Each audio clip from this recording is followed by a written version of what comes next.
Hi friends, welcome to Unscripted Programming. और आज इस वीडियो में हम बात करने वाले हैं इफ एल्स स्टेटमेंट्स के बारे में।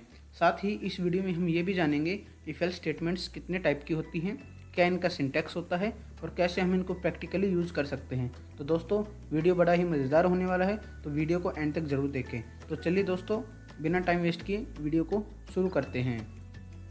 सबसे पहले बात करें सिंपल इफ स्टेटमेंट के बारे में, तो इसके सिंटैक्स बड़ा ही सिंपल है।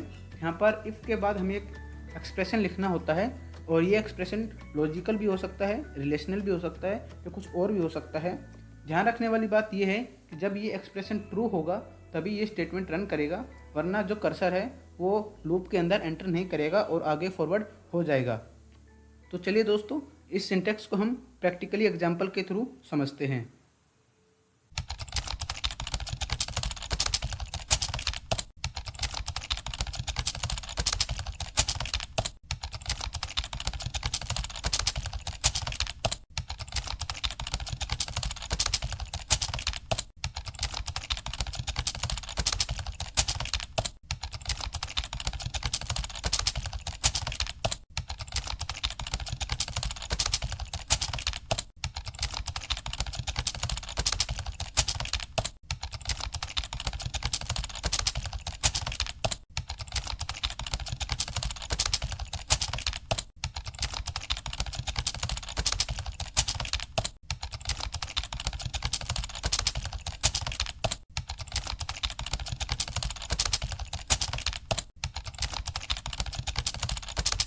अगर दोस्तों वेरिएशंस की बात करें तो इफ़ स्टेटमेंट तीन टाइप की होती हैं: if else statement, nested if else statement and else if ladder.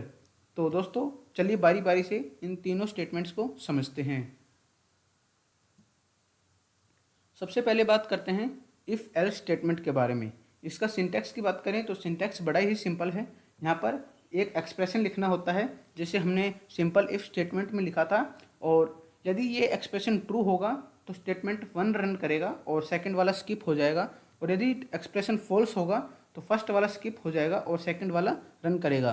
तो चलिए दोस्तों, इफ एल्स स्टेटमेंट को हम एक एग्जाम्पल के थ्रू प्रैक्टिकली समझते हैं।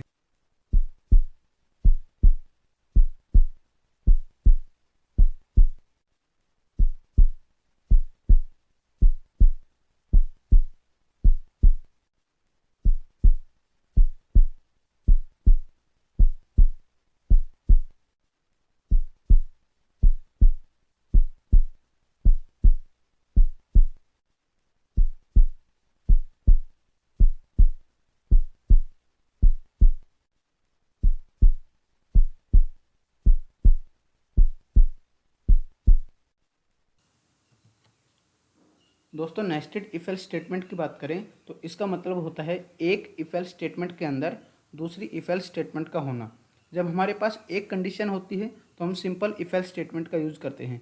जब हमारे पास एक से ज़्यादा कंडीशंस होती हैं तो हम नेस्टेड इफ एल्स स्टेटमेंट का यूज़ करते हैं। तो चलिए दोस्तों, नेस्टेड इफ एल्स स्टेटमेंट को प्रैक्टिकली समझते हैं।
दोस्तों, अब बात करते हैं थर्ड टाइप के बारे में, एल्स इफ लेडर। और इसके सिंटैक्स की बात करें तो सिंटैक्स बड़ा ही सिंपल है। दिखने में भले ही कॉम्प्लिकेटेड हो। और इसके सिंटैक्स को समझते हैं और यहाँ पर चेक करते हैं यदि एक्सप्रेशन 1 जो है वो यदि ट्रू होता है तो स्टेटमेंट 1 रन करेगा और बाकी सारे स्टेटमेंट्स स्किप हो जाएंगे। और यदि एक्सप्रेशन 1 फॉल्स हो जाता है तो स्टेटमेंट 1 स्किप हो जाएगा और कर्सर नेक्स्ट एक्सप्रेशन पे चला जाएगा और उसको चेक करेगा। यदि सारे एक्सप्रेशन फॉल्स हो जाते हैं तो स्टेटमेंट n चेक होगा, यानी कि एक्सप्रेशन n चेक होगा और स्टेटमेंट n रन कर जाएगा। यदि कोई भी स्टेटमेंट ट्रू नहीं होता है तो कर्सर है वो लूप से बाहर आ जाएगा और आगे बढ़ जाएगा। तो चलिए दोस्तों एल्स इफ लेटर को प्रैक्टिकली एग्जाम्पल के थ्रू समझते हैं।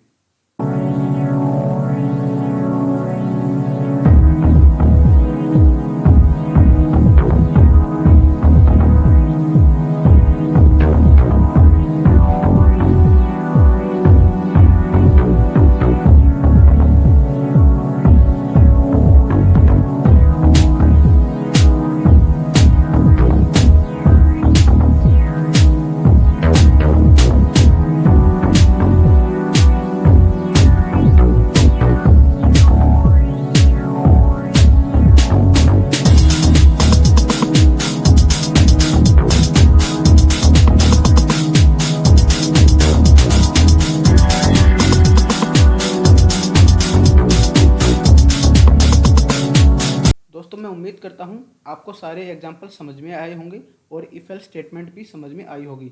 यदि आपको कोई डाउट है तो अपना डाउट कमेंट बॉक्स में लिखें और यदि आप इस वीडियो पर नए हैं तो चैनल को सब्सक्राइब करें।